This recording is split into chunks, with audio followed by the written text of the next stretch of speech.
Hello, welcome to Reanimated. This is episode 202. My name's Stuart. I'm in California. Joining me from New York is the H.A. Conrad. What up? Good morning. Hey. Hey. We are back after we took a week off so that I could go to sunny Portland, Oregon. Who would have known that it would be 70 degrees and sunny in March there? Was it really? Yeah. I think I might have that superpower where if I go places, they get unseasonably hot, which is the worst because I like cold weather. So it actually is a curse. Oh, that's terrible. No, but it was great. It was great. I got some voodoo donuts and got to see some sights. So fun times. Did you get Pips donuts or just voodoo? Just voodoo. I did not do an entire comprehensive donut tour. Though that I'm remiss. But hey, how you doing? What you been up to? Well, I mean, we've been watching the Santa Clarita Diet is coming out with season 3, though I admit I did not finish season 2. So I guess if I want to watch that, I have to finish season 2. And you didn't even get into season 2, correct? I haven't finished season 1. I am remiss again. So yeah, that's probably the only thing zombie, but we are waiting in anticipation of Game of Thrones, which comes out in 3 weeks, I think? Because that looks, I don't know if you saw the most recent trailer, but it's definitely looking like White Walker focused, and so I think we may have to get into that. Okay, well, I'm down with that. I haven't actually seen any trailers. I'm trying to keep myself pure ahead of the season, and I still need to watch True Detective season 3, which I've seen the first 2 episodes, which were really, really good. Oh, by the way, there is actually a crossover for Fear the Walking Dead, because Michael Greyeyes, who played what was his character's name? Walker. Remember, chief of the Black Hat tribe. Mm-hmm. He has a part in True Detective. I don't know how extensive it is. He's one of the first suspects in the crime. Cool. But yeah, I was like, oh, I know that guy. Maybe that's why he wasn't in Fear the Walking Dead season, whatever we just got through. Either way. But yeah, so let's talk about our news. You brought up the upcoming Santa Clarita Diet season 3. I watched that trailer and I think I should like this. I like both of these actors. I like zombie genre. I don't like necessarily comedy zombie stuff, but there's room in there. Trailer looks kind of funny, although I think they also play the same gags a couple too many times in the trailer. But what did you think? I mean, I think it's kind of more of the same. I will say that I enjoyed the series more than you did. I think that there's some pretty clever, silly things that they do with it. I really love the cast.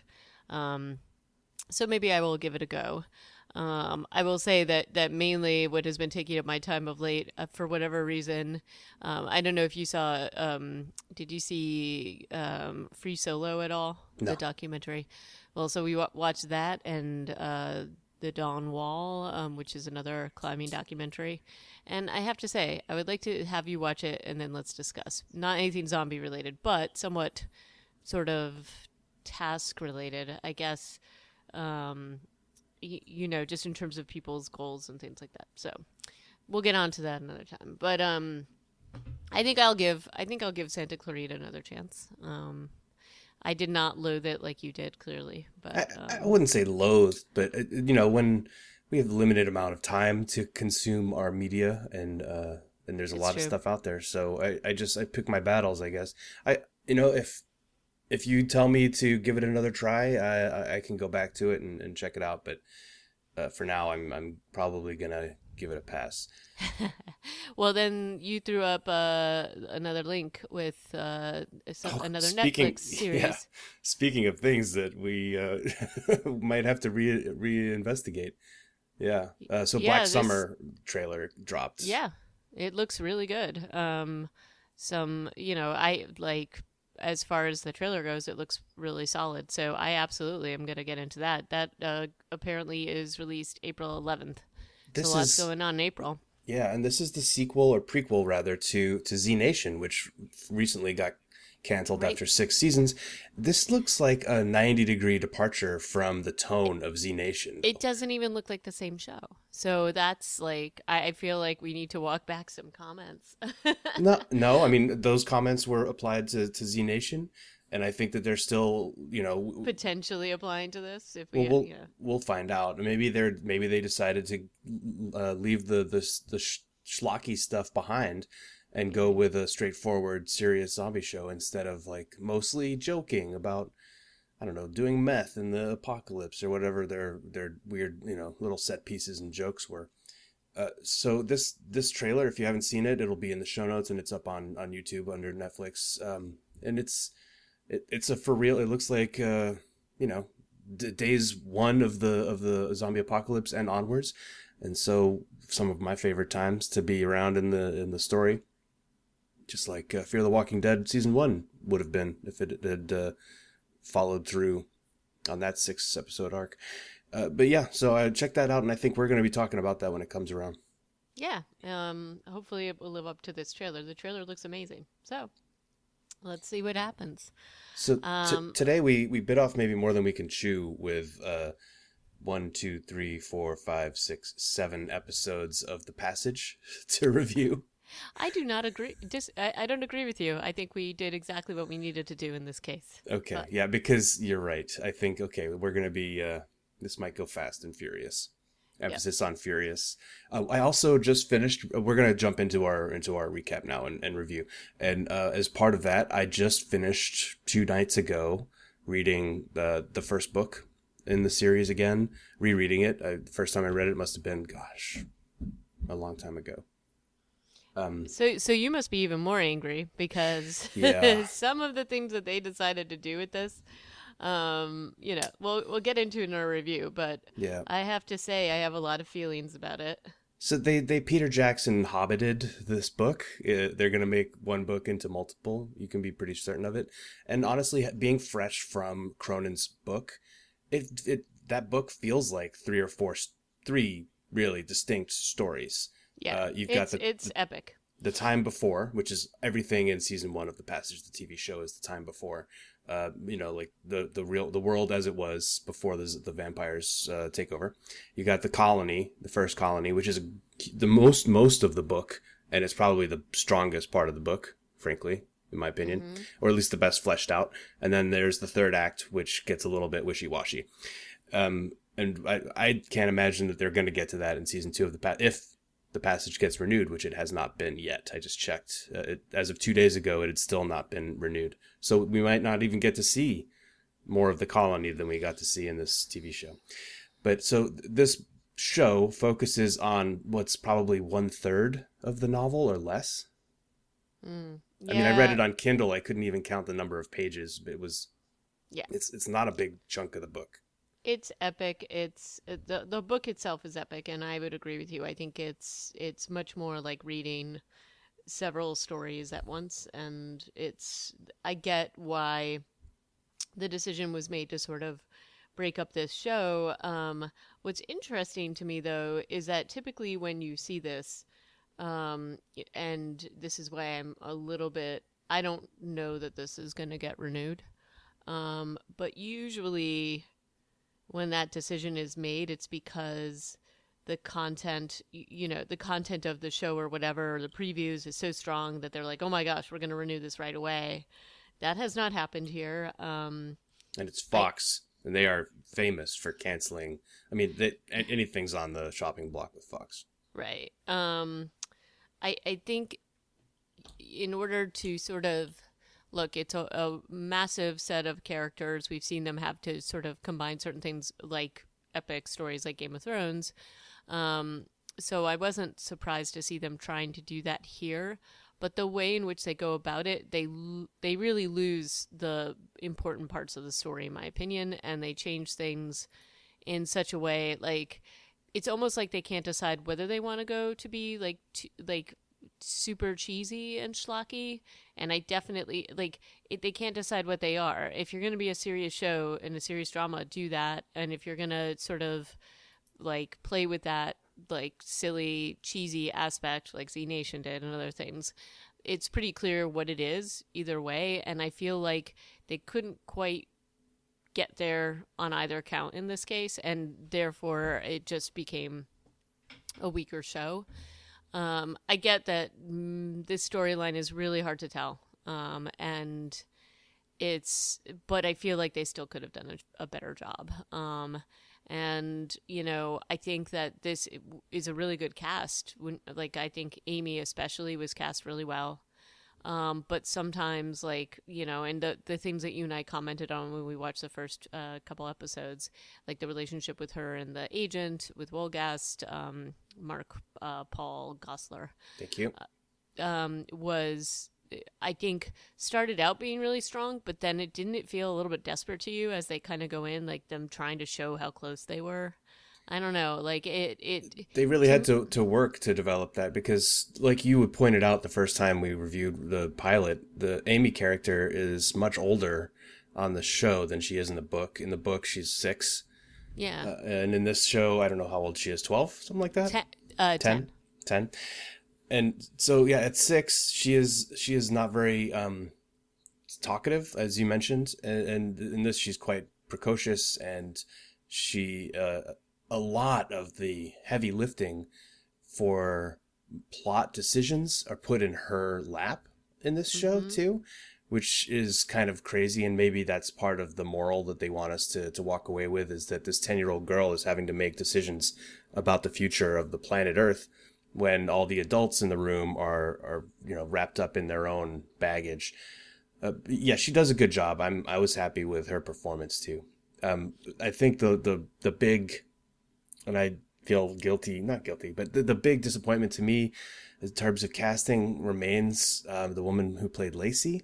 Yeah. I don't think that her rough. character it worked. doesn't No, it does not work at all. It's not, and it's not just the casting, it's also the way that they've rewritten her character. So in the book, this Lacey character is the one who finds Amy, who is abandoned by her mother at a convent.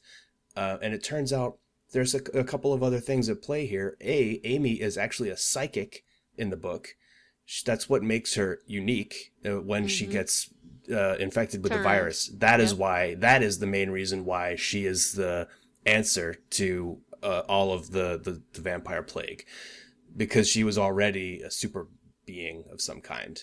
That whole scene at the zoo kind of, in the book, underlines that for the reader. Well, it's also that, and she gets a very different version of the virus. So right, she gets it's been distilled, it's been changed. And they follow through with that in the show. There's like how many versions of antiviral have we talked about by the time she gets injected, right? Right. Basically, in the show, they just say that it's all the antiviral. That's the reason why she's special.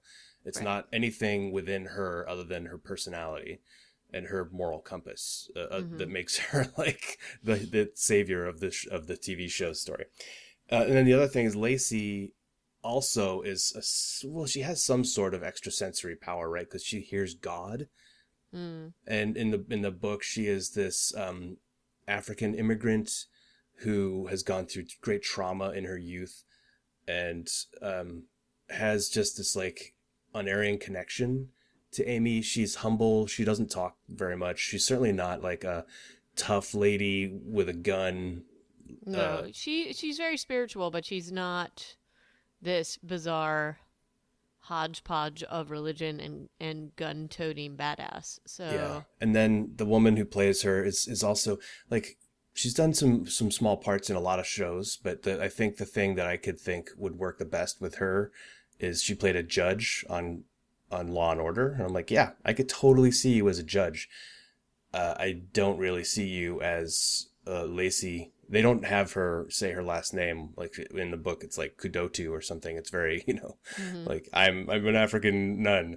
In this it's just I'm Lacey Antoinette or something.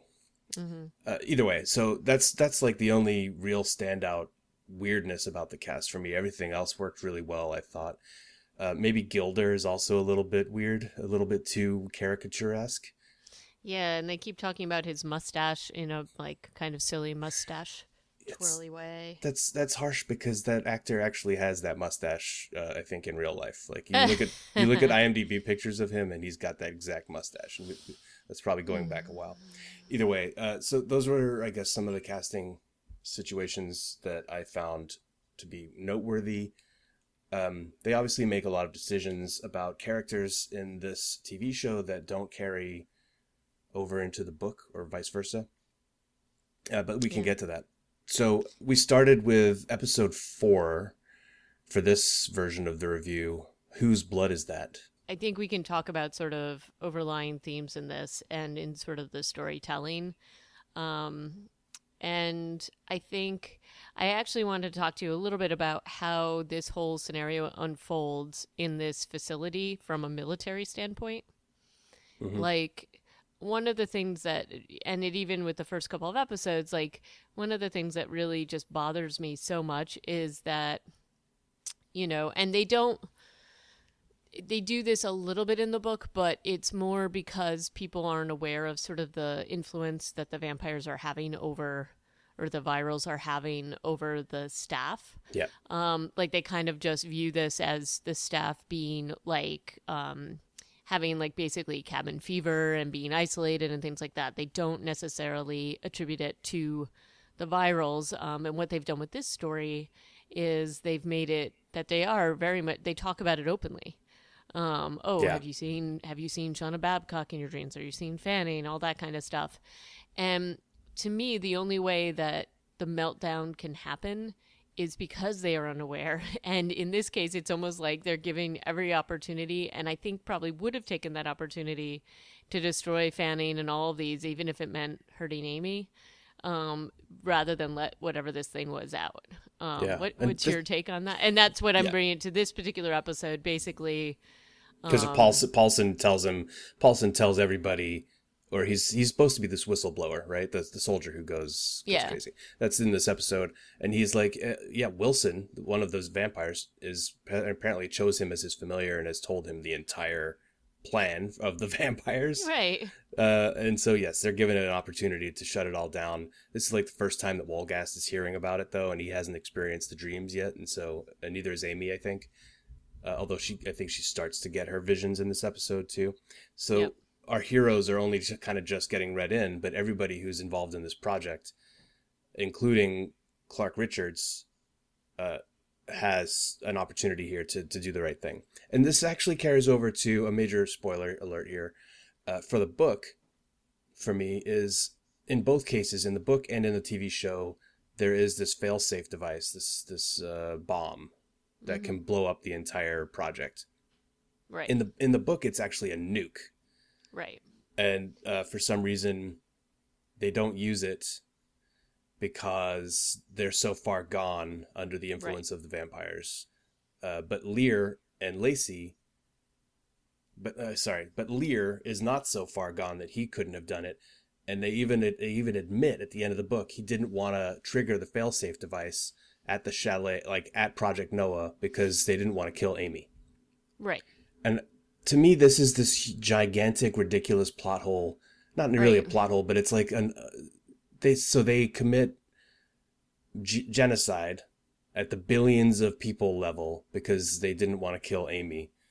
And Lear, it's not like Lear didn't realize that this was going to be the price of his decision. So to me, that's everybody knew it. Everybody knew it from the beginning, and that's what I'm saying is that this particular plot hole was very hard for me to like deal with because it's like basically you guys all know the plan. All this crazy stuff is happening, and you're not shutting it down, and you're not doing what the obvious solution is. The other kind of weird thing that they decided to do, the Elizabeth character is mentioned in the first book, but we don't, we know about her is that she was Lear's wife and died of cancer. Mm-hmm. The Fanning involvement with her, we don't hear about till much later on in the book series. And, it wasn't even in the first book. That's for sure. No, I mean, all we know is that this was sort of the motivation for Lear to go and find a cure, and it wasn't for Alzheimer's, it was for cancer, in the book anyway. And, you know, so they bring her into this, and they're trying, I understand trying to give some motivation and background and depth to these characters, because the book is a lot in your head. Like it's a lot of narrative that isn't Yes. necessarily in dialogues. That's truly a challenge to try to get over. But these plot holes, like in terms of the like, I think that one of the most interesting things about the book was how overwhelmed the people in the facility became, and it was really kind of nefarious and strange, and like, there were specific things that were happening, like in the books. One of I think it was Gray actually, he starts having symptoms of the virus but hides it. Yeah. And one of the other people helps him hide it. And like, I kind of feel like if they had done it in that way so that it was actually like catches all the, because I think that the whole point was that all these scientists thought they were in control and they were clearly not. And it all sort of became clear during that critical scene when they're all starting to break out, when they realize that all the people that have been working there are now really the tools of the virals. And that is the big piece I think that got lost here. And I also think that they were floundering. I don't know how you felt about a lot of these episodes, but it felt like a lot of filler Oh thrown in yeah. here That's a to huge amount of filler. desperately try to explain different relationships in ways that you just don't need. I also had a big issue with the Lacey character and where she fit into all of this. I still feel like she's a very strange character, and it She doesn't was make sense to honestly, she me. was weak in the book too. Like, I mean, Yeah, there wasn't a lot about her. I mean, she was there to kind of get Amy, like, she was there to give, sort of like be, I don't want to say like the agent to give Amy over to the agents, but, or like to sort of be the Cassandra of the bunch where she kind of saw something bad coming. and she's also just the Deus Ex Machina for the end of the book, where it turns Correct. out that she's been oh, she didn't die. She's been alive this whole time, and she's just Right, been right. waiting here Uh-huh. for Amy to come back. And Right. this is not good storytelling to me, to No, have no, this no. like magical character who's in just a couple of scenes and doesn't actually perform any real. I mean, she does in the end of the book. She does something, Right.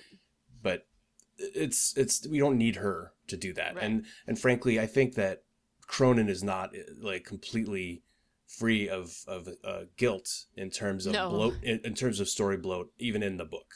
But Oh, I the definitely first think. act of the time before and Project Noah is really austere and would have been a great template to use. Well, oh, definitely. And I mean, I think I admit to you that I was very surprised that this is what they chose to do, that they chose not to even get into the time after.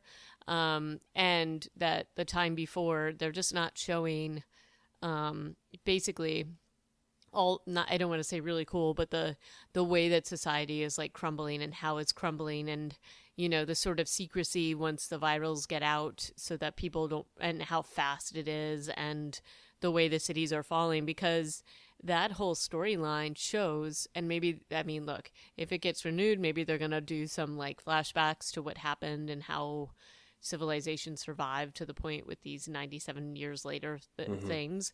But one of the more, I thought, compelling scenes was just about how they were trying to evacuate people, that California was like the safe spot and that kind of thing. And also all the stuff with Amy, like they kind of incorporated, they, instead of it just being her and Wolgast, it's her and Wolgast and Lila, and that was kind of weird. Yeah. And look, we're talking, okay, so the big plot holes that are, and I can't, you found this article where somebody said they were rooting for the vampires at the end, Yeah. and I kind of see why, because it's like, even this stuff, like we have they came up with a supposed cure to this, which we don't have in the books, but they came up with a supposed cure to this. Sykes did, and this is what they sort of have Lila bitten, and this cures Lila, so I guess that's what's going to keep her around. Same thing with Wolgast, but they have this cure and they don't bring it anywhere. They just hang out in the woods, and Yeah, it's like that's pretty kind of mind-boggling. weird. It didn't make any sense why they were. Okay, we're talking about the last episode, which has a lot of Right. problems, and there's a lot to talk about between now and then, or the last 7. But yes, in this episode, for some reason, there's even a scene of Lear and Clark Richards having a phone conversation between Virginia and Las Vegas, talking Right. like, "Hey, what's up? Have you heard from Walgast?" And they're like, "No, I don't know where." How, like, the world is crumbling. These guys are having a cell phone conversation. Like, Right. that's still a possibility, Oh, and they have each other's numbers, and they're just talking like, oh yeah, we talk every so often. But Wolgast, for some reason, is off apparently the map. he's just gone to Oregon. I mean, in the book, yeah, he's gone. Like him and Amy are holed up because that's the only way to survive. But Right. what we're seeing And in this they're wrap up is that there's plenty of ways to survive. It's just that they're on a ticking clock. But it's very frustrating to watch that scene. well, yeah, and I mean, just even in how they, you know, finally end up like blowing up, doing the Elizabeth protocol, which has no apparently Well, impact it whatsoever. kills Sykes. That's the only person who That's gets killed. it. That's it. And then they're sort of like released to the world, and then there's this weird slow. I mean, in the books, this happens so fast, and Yeah. all the communications are knocked out, to the point where Wolgast is like, even when he does go into town for supplies, he's trying to find like, there's now these like sort of one page newspapers or whatever, like nothing is really working like it was before. So the idea, It's just, it's the mind-boggling that they decided to cram all of this great content into one episode when right, they took nine way other too long. episodes to drag out all this other stuff. And things that are going on in these other 9 episodes include Fanning coming to his 12th member of his circle, which is Carter, in one Hmm. episode. The next episode, Wilson breaks out of containment. I don't even know how that happens. I mean, they do the whole pet telepathy thing, but he breaks out of not just containment, but like escapes from Project Noah. And then Yeah, he gets killed. And you're like, wait, okay, so now there's only 11. And so then they start this whole like multi-episode arc of Fanning trying to find his 12th again, going to yeah. Elizabeth Lear, then going to Amy. And ultimately, I guess, Amy is the 12th, which is definitely a departure from the book. She's never Hmm. one of the 12 Nope. in that story. She also doesn't ever become a vampire. She's just immortal and Well, she eventually does become a viral, sort of. I'm just from book 1. I mean, she's Not not. in book one, and also not for like over 100 years. So she can still eat human food. Like that's the whole point. Is that Right. whatever virus she got was very different. So I really hated how they decided to go, the direction they decided to go in here. And I mean, I guess maybe part of me was wondering is like, do they think it would be more dramatic? Do they have to, maybe part of the reason they did this with her is to continue the interaction between her and the Fanning character and the other members of the cast, and like they felt like they needed to have that because otherwise, Fanning disappears and you don't really see him until like Fanning's there, but he does not play like an active role Zero. You mean until as like Zero in the zero. book? Yeah, it's Yeah, all yeah. Babcock. I mean, It's all Babcock it's all Babcock. for the first book. Anyway. And so all I could think while I was watching this is that they were desperately trying to come up with ways to keep all of these characters interlinked, and that was the way that they decided to go. But I feel like making Amy into the vampire, into the viral, like at that point, really is defeating the purpose. And they really overuse the mental visitation thing. Yeah, I was thinking that too. Like Yeah. but that's part of the bloat, and that's also part of what we got all these backstories and all these flashbacks. We get to see the death of Wolgast's daughter, which is crazy. I think in the book she dies as an infant, Yeah, and and in she has this a heart defect. Like this was very different. and in this so in the TV show she's like an 8-year-old or 10-year-old, and she dies through a crime, and Hmm. like she gets murdered, and that's horrific. But we have a whole episode devoted to that and to his relationship with Lila, and then they have this whole like scene in the woods when they're escaping gunmen, where they have like their best marriage counseling session ever. Uh-huh. And it's also continued in the trunk of a car. But yeah, so these episodes are just plagued with filler, and Plot holes.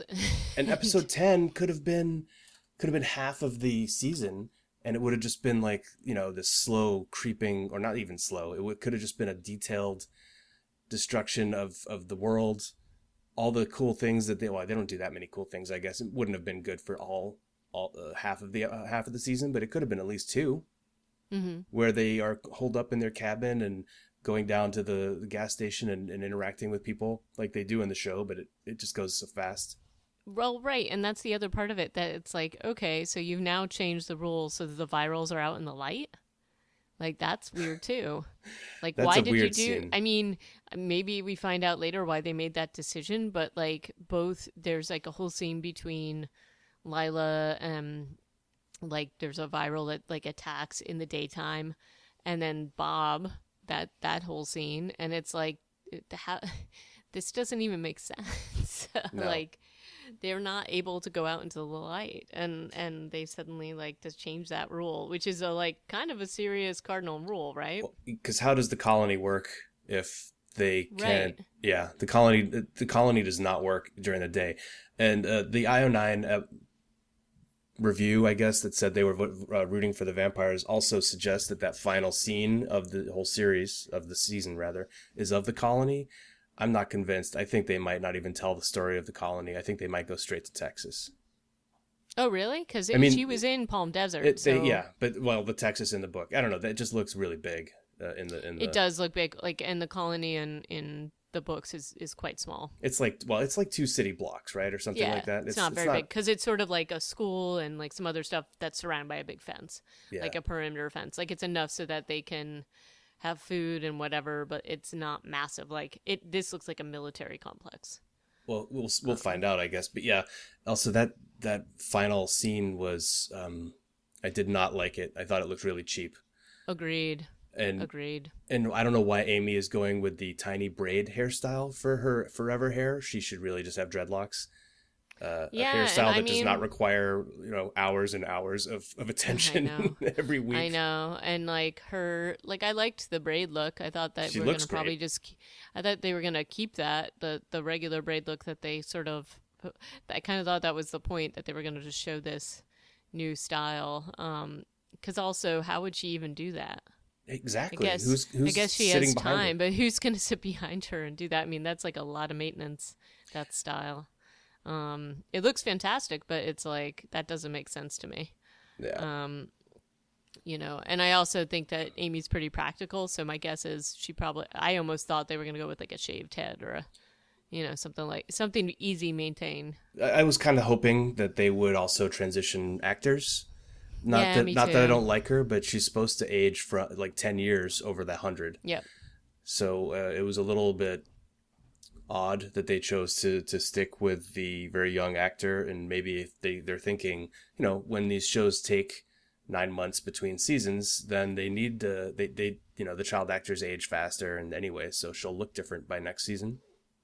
Do you know what was weird though? And I noticed it especially in the last couple of episodes. She was looking a lot older than she was even in the beginning. You think? And I don't know if they were maybe with the hair and everything else, they were trying to make her look more mature to ease into this transition. But some of this may have been the decision from going from the 6-year-old to the 10-year-old. And you're right, like, this stuff, they don't even know if they're going to be renewed, but maybe that's where they're going. And then I don't know. But it was all, these are all like, to me, a lot of these decisions that they decided to make could have easily been the better and right decisions. And I don't know that I give this good chances of being renewed. What do you think? I mean, I was looking at the ratings. They end up at like a 0.7 in the 18 to 44. I don't know what that means. It doesn't seem that bad considering there's a lot of TV shows that do get renewed that have lower ratings. They also never got below 3 million viewers. And I think that that's probably still considered okay. So we'll see. I mean, it depends on what else Fox has in there. There must be a lot of factors in these decisions. One of the coolest scenes in the book, I think, is the breaking out of containment for the vampires. Yep. So that's given one episode, except sorry, Wilson has broken out of Project Noah and gets killed, and also, hey, guess what? Babcock also broke out of Project Noah at one point, and This is what I'm saying. It Clark doesn't Richards make any sense. takes her out to a diner. I mean, she's not a vampire at this point. She's still just getting the injections, and I guess Yeah, but doesn't it say a lot that the human can break out, right? Like, and this is the thing. They've got people going in and out. They've got like I don't know. It just seems totally ridiculous to me that this super top secret project is going Yeah. on that has such dangerous implications. So even though she's not a vampire yet, she's still been injected with this stuff and she's running around Yeah, it's free. crazy. It's crazy. And he's like, let's go eat some pancakes. Yeah. What? And I agree that it for a project that has funded by on the billions of dollars level, maybe that all just went into the construction of their underground layer. But yeah, even in the book, it's Cronin, I think, is careful to portray the military as just a bunch of kids. They're like reading comic Yeah. books. They're undisciplined. It's just people like Clark Richards, who is really evil in the book, and they try to make him so empathetic or he's a sympathetic character in Yeah, the he's TV a lot show. more sympathetic in this. He starts more mercenary, softens a lot, becomes a good guy, and then by the final episode, he's getting turned around again, probably. Probably, but out of love, because but Babcock's also not a bad person. well, also, I mean, look, they've changed the Babcock character into Yeah. being something that's somewhat more moral and sympathetic too, which in the book is a man who is totally evil and terrifying. So And not very fleshed out. There's no like backstory other than that they killed their mother. Project Noah is always portrayed as being fairly badly defended. I don't think that that's fair. I think that if you're talking about a project that is funded this way, I think that they would have had better security in the scenario in both cases, book and show. right. Oh, definitely. And in this case, I guess the one the one piece that I think this is where they tried to keep the element of surprise and the power of the virals, yet it still, again, doesn't become a surprise because they find out about it. But it's the whole piece where Gilder comes in, he's like, let's make this. And Gilder is, never a sympathetic character, not in the book and not in the show.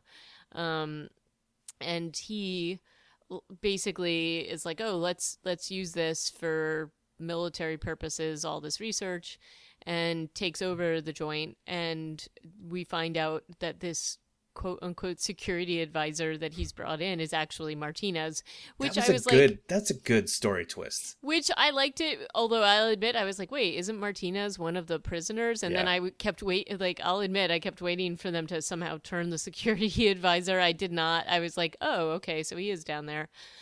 So that was the one piece that I think that's where they did try to do the same thing that the book did and make this sort of a surprise.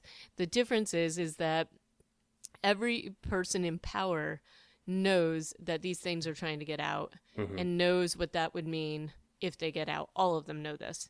And despite this, they have the tools. I mean, like, they have the ability to basically fry them all with UV light down there and don't do it. Yeah. Like, they don't even need to set off a bomb. They can just, probably the residual light from their pens would be enough. Or maybe, set up these things on the perimeter or something.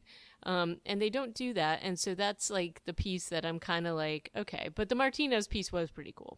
That was that was one of the only bloated story filler things they did that I thought was a hit. Right.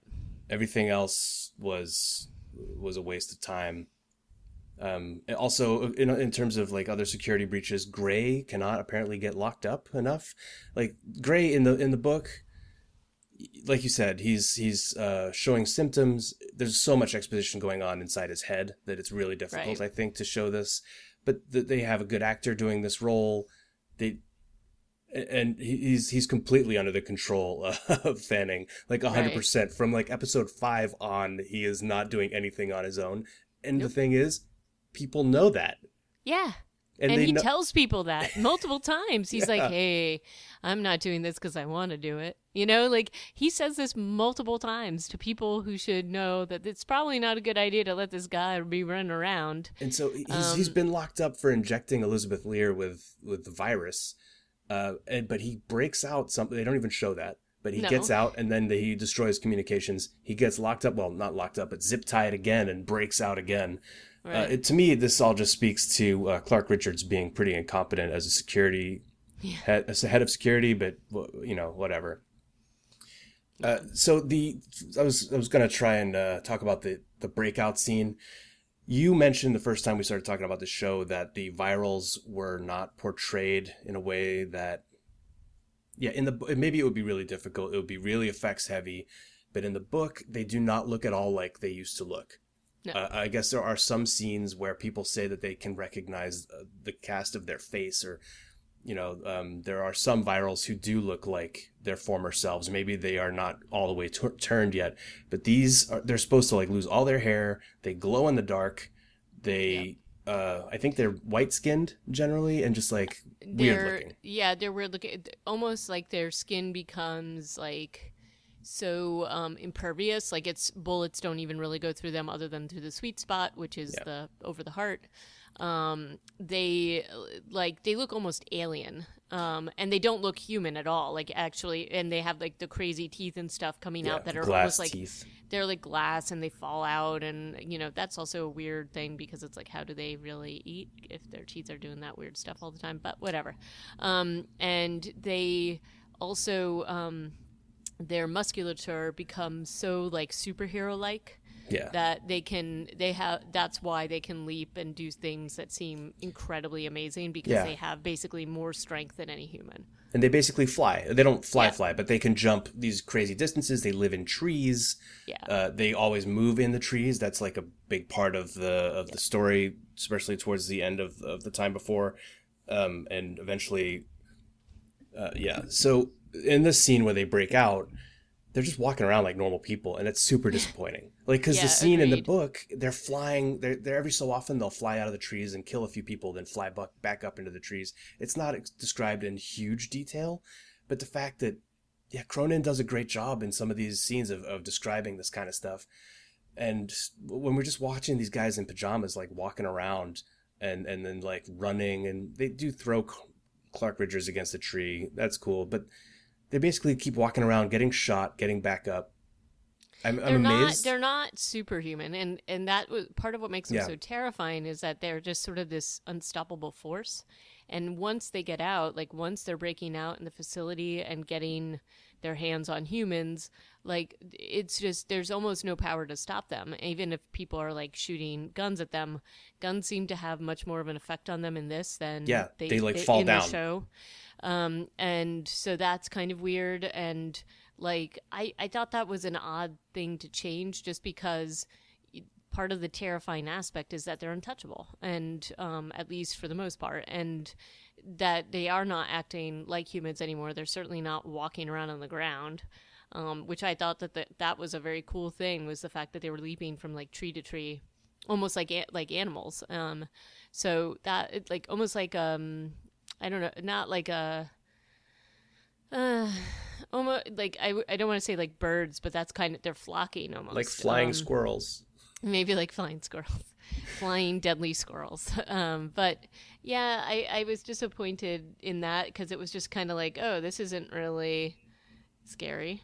I don't know. Yeah, and part of me was holding out hope that, in future seasons they would have mutated more. This was still an early version of their mutation, but then we have that flash forward scene where Amy telepathically shows Fanning that she's going to save his life in the future. And he looks exactly the same. Yeah. So it's just, they're not doing that, clearly. So anyway, I think if you really like the book, you're not going to like the show. And honestly, even if they had decided to do a totally different direction, totally different types of storylines, and kept a kernel of it, I still don't think this show is very successful. I don't know what happened with this production. Maybe it's that they just didn't have enough money. Like I could certainly see that being the case for the effects of the virals and things like that, and maybe some of the set pieces. But I do feel like the writing was very sloppy, the character development very sloppy, and despite the best efforts of some really great actors, I just don't know what would. I have no idea if this is going to be renewed. I think that, I don't know, maybe somebody will remake this at some point and remake it better. I mean, Cronin is a producer on this show. He is, but maybe he just gave up at some point, because I doubt he has creative control. He's probably just there. I don't know. Yeah, potentially. Another huge oversight, I think, in this show is that they never. Gilder has become since episode 5 is basically the main antagonist for the humans. Hmm. He's the one who's pushing for development of these weapons. He's the one who's like going creepily after Amy because of her telepathy, and she's terrible at hiding the fact from him that she's telepathic. But we don't even get to see what happens to him. Nope. Though clearly something's happening to him. So, I and mean, he's at the end of the show, I mean, no, we flash forward 97 years. He might be a familiar at this point. He might be turned.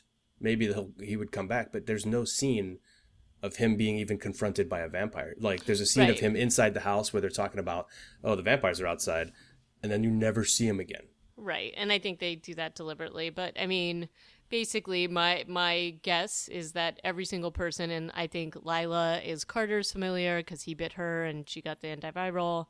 Lear's injected himself with the cure or whatever his cure is. I'm sure he's going to do that with Lacey. Now we have Wolgast, who we know what's happening with him. So they basically have set it up for all the main cast members to come back, and we already know. Okay. So he'll just be Martinez's familiar, is what you're suggesting. Yeah. I guess that's believable, even though we don't see yeah, it. like one of the cool things about the second act of the book is that there are no characters. There are no familiar characters in that. It's like everybody has gone. Other than Amy. Amy's the only one, and she is different. Like, she's Yep. barely human. Yep. So I guess we'll have to see if it's renewed. I don't know. I think we'd have to review it if they do renew it for a second season, but I think we'll have to wait and see about that. Yeah, I'm not gonna hold my breath. If they do come back, I hope that they take some different directions, and really try to do as much as they can to stay true to the book, because this next act in the book, the first colony, is the best story. It's such a great story. It's such good world building. They can definitely not decide to do Act 3 the way it's in the book, because I didn't really think that made a lot of sense. It kind of suffers from that over spiritualization thing that Cronin's into. But so we'll see. I really hope that they get a chance to try Act 2. But there's a lot of things that could go wrong, especially with the way that they treated Act 1. Yeah, definitely. So I would love to hear what people think about this, if anybody actually watched The Passage. So feel free to send us a line, reanimatedpodcast@gmail.com. You can leave a note on our site, reanimatedpodcast.com, or tweet at us at reanimatedpcast on the Twitters. So next time on Reanimated, we're going to be talking about a medieval Korean zombie picture, not Kingdom. This one's called Rampant, and it's a film that weirdly just they came out with it really close to when Kingdom came out. I've seen some pretty glowing reviews, so we're going to be talking about that, and hopefully you'll come along for the ride. Great. So until next time, ciao. All right, thanks for listening. Bye.